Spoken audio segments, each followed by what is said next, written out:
No. We have to watch this. Like, I can't do this justice. McGonagall versus Snape. Like, you can't tell me this isn't the coolest fucking thing. Hold up, we're skipping. I will always rewatch these scenes. McGonagall just being a badass bitch. Hell yeah. Okay, here we go. It seems,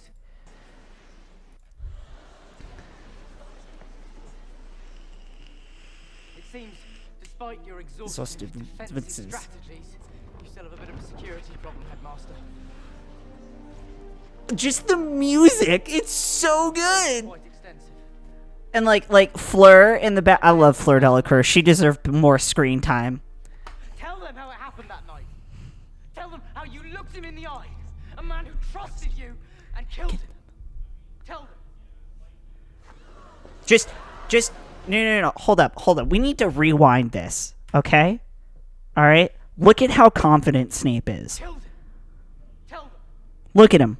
Also, rip Alan Rickman. Did you and killed him. Tell them. The gasp. The single gasp. McGonagall shoves him out of the way. Someone screams. I remember someone screaming. Like they parts them like the Red Sea. Oh yeah, I've watched this so many times. It's so good. Oh, it's so good. I love it so much. Did she like fucks up the Caros in the background? And then the like one of the second best scene of McGonagall. And yes, I have watched this many times. It's just this entire line after what she talks to Neville. Yeah, correct it, Longbottom. Up, boom. Wicked. How on earth are we going to do that? Why don't you confer with Mr. Just real quick, the alliteration that Maggie Smith fucking nails in this instance. Just the way, like with the subtitles, you'll see what I mean by the alliteration, but the way she nails this fucking line. As I recall, he has a particular Proclivity for pyrotechnics. It's such a good line. You do realise, of course, we can't keep up you-know-who indefinitely. Can delay him. His name is Voldemort. He'll use it. He's going to kill you either way. And then this. And then you have this, which is just perfect. Just boom. Like, I need you guys to understand. I saw this movie in theaters, like when it came out, with my dad, my grandma, my stepmom, and my stepsister. I will aggressively hit space to press play, and fuck off. The single, like, I was in my, like, I got an adrenaline rush from all of this. It's so good. Mind you, I also broke down in tears at the end when they do, like, the final bit, which, you know what? This is gonna be the end of the stream. Fuck Harry Potter and fuck this. We're gonna have a fun time here real quick. But fuck it. This is the end of the stream. It's just me freaking out about the final, like, scenes that are, like, from the final movie. I'll do New Game Plus tomorrow. We'll do New Game Plus tomorrow. I don't even care. Hold up. Okay. So, what was I saying? There's also the courtyard scene, but it's just the music, the swell of the music. No, I'll do Buffy tomorrow too. I'll do Buffy tomorrow as well. I promise, Sticks. We'll get to Buffy. You just gotta give me a month to move and get everything. But I just the music, the swell of the music. Oh, I know you are, Sticks. Just like the violin. And Hogwarts is threatened. Man the boundaries. Protect us. Do your duty to our school. I will play Buffy, I promise. I was supposed to use that spell. And like Molly Weasley looking over at her like, what the fuck? This whole scene is so good. Hold up. Here, let's do this so that I don't get fuck it. I'll do it the normal way. It's fine. But this whole scene, it's just like this epic build-up to the Battle of Hogwarts. It's just so good. Like the music, all the teachers doing spells, and then in the background, you've got the students. It's fine. It doesn't matter. We're here. We're already there.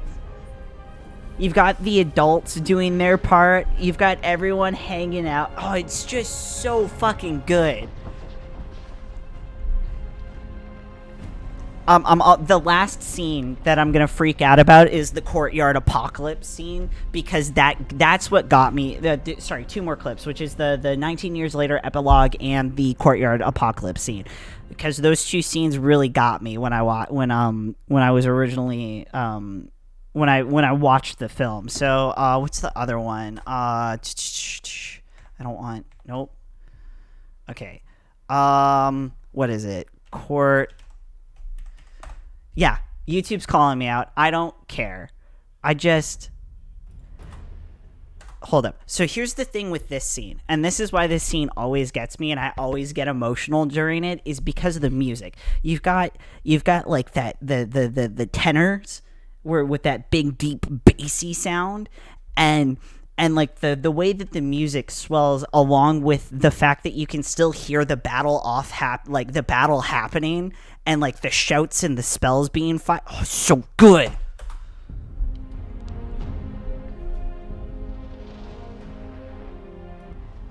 Yeah, I'll leave it like that. It's just when you think about it, Harry Potter started off as just the adventures of Harry Potter and this kid that survived death, being killed. And then when you get to the fourth book, Goblet of Fire, you get there and it's like, okay, cool, we're slowly building up to something massive. The entire series turns into a fucking war movie. Like, it's a war story in the end.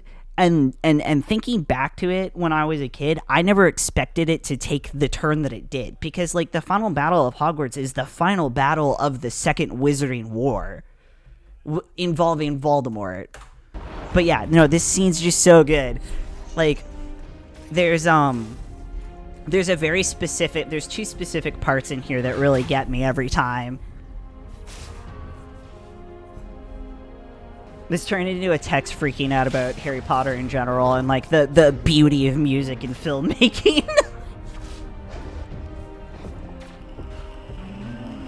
And like you see like all the creatures that you've seen throughout the years, like the spiders coming because for some reason the spiders got onto Voldemort's side, or they were just like, chaos, let's fucking go. Or like how fucking sad and depressing this moment that's about to happen is. It's just Lavender's fucking dead because of Fenrir. And all you hear is just Hermione before she sends off the spell. It's so quick. It's so good. I like the music. It's always the music. It's like the crescendo and swelling of it all, and then this part. So in the theaters, we're gonna sit back, stop for a second. This one came out in 2011, so I was 15, I think. Just, picture baby Tex sitting in a theater, and we come to this part where you've got everyone coming around, and then you've got the Dementors coming. Like, I cried at this scene just because of how like everything comes together before they go off to the boathouse to go see Snape. It's so good. and it's just Dementors. The Dementors coming at them, and Aberforth is just like, fuck no, and then they run off and do their thing. It's so good. Yeah. I read all of the books before I saw the movies. Like the actually I saw Philosopher's Stone and Chamber of Secrets before I started reading the books, and then I picked up reading the books, and like it's just so good. And then they turn around and go back to fighting. Right? Oh god, it's so excellent. Okay, and then the last scene is 19 years later epilogue. Now, here's the thing. I think the epilogue scene is cheesy as fuck. So we're going to skip through this. I don't give a fuck. So here's the thing. Here's the thing about this. This is the same thing as Courtyard Apocalypse. And it's the music that gets me. Because you can hear the beginning of Hedwig's theme. You've got Hedwig, like the end bit of Hedwig's theme, I think this section is, coming in. And it ends on a perfect note. Oh. Also, this is the fan film I was talking about. But you end the series the way you start the series, which is this little, flute note, the flute riff, I'll call it, but this series of notes. And it's a series of notes that we all know. And they end with it. And it's just...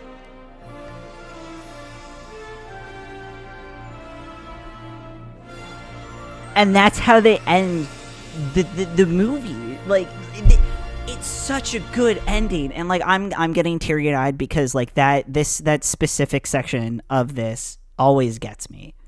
It's such a good fucking movie series. Like the way they end the series is excellent. I love it. I adore it. I think it's the coolest fucking thing. But that's just me geeking out about Harry Potter. So thank you for coming to my TED Talk about the magic of music and film, I guess, for the end of this stream.